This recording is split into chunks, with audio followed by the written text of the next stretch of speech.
तुर्की द्वारा रूस से खरीदी गई S-400 वायु रक्षा प्रणाली एक बार फिर अंतरराष्ट्रीय चर्चा के केंद्र में है। हाल के दिनों में ऐसी खबर सामने आई कि तुर्की इस रूसी मिसाइल रक्षा प्रणाली को किसी तीसरे देश, खास तौर पर खाड़ी क्षेत्र के किसी देश को ट्रांसफर या फिर बेचने पर विचार कर रहा है।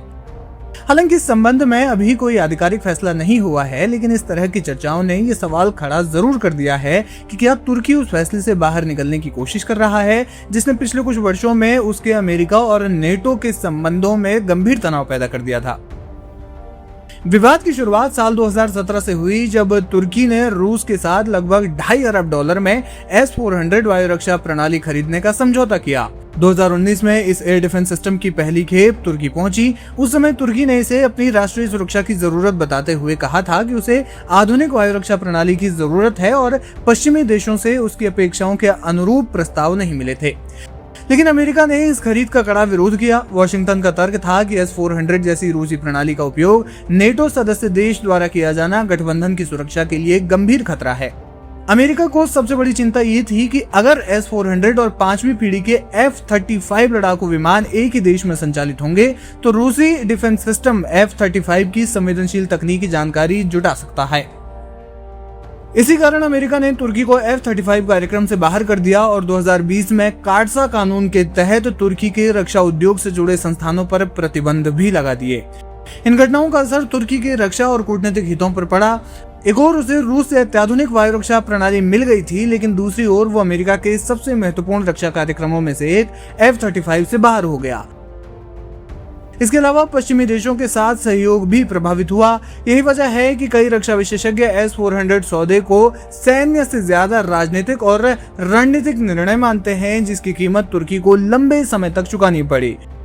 कुल मिलाकर सीधी भाषा में कहें तो S-400 खरीद कर तुर्की फंस गया था।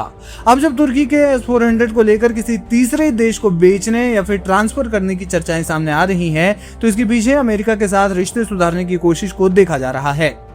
हालांकि ये प्रक्रिया इतनी आसान नहीं होगी। जानकार मानते हैं कि S-400 रूस द्वारा निर्मित प्रणाली है और ऐसे अधिकांश रक्षा सौदों में एंड यूजर तथा री एक्सपोर्ट की शर्तें होती है। इसका अर्थ यह है कि खरीदने वाला देश निर्माता की अनुमति के बिना हथियार किसी तीसरे देश को नहीं बेच सकता।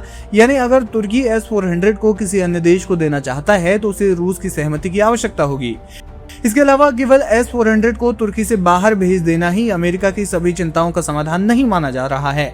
अमेरिकी कांग्रेस के कई सदस्यों का मानना है कि सुनिश्चित करना जरूरी है कि ये प्रणाली पूरी तरह तुर्की के नियंत्रण से बाहर हो और नेटो की सुरक्षा से जुड़े सभी जोखिम वास्तव में समाप्त हो गए हों। इसलिए अगर भविष्य में तुर्की इस दिशा में कदम बढ़ाता भी है तो उसे रूस और अमेरिका दोनों के साथ अलग अलग स्तर पर जटिल कूटनीतिक बातचीत करनी होगी।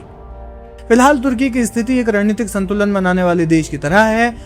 वो नेटो का सदस्य है, लेकिन रूस के साथ भी रक्षा और ऊर्जा जैसे क्षेत्रों में सहयोग बनाए हुए हैं। यूक्रेन युद्ध के दौरान भी तुर्की ने दोनों पक्षों के साथ संवाद बनाए रखा। ऐसे में S-400 विवाद इस बात का उदाहरण बन गया है कि वैश्विक शक्ति संतुलन के दौर में किसी बड़े रणनीतिक फैसले के दूरगामी राजनीतिक और सैन्य परिणाम किस तरह सामने आ सकते हैं। अब पूरी दुनिया की नजर इस बात पर टिकी है कि क्या तुर्की वास्तव में S-400 को किसी तीसरे देश को स्थानांतरित करने का रास्ता निकाल पाता है, या फिर ये विवाद आने वाले वर्षों तक अमेरिका, रूस और तुर्की के त्रिकोणीय संबंधों में एक प्रमुख मुद्दा बना रहेगा।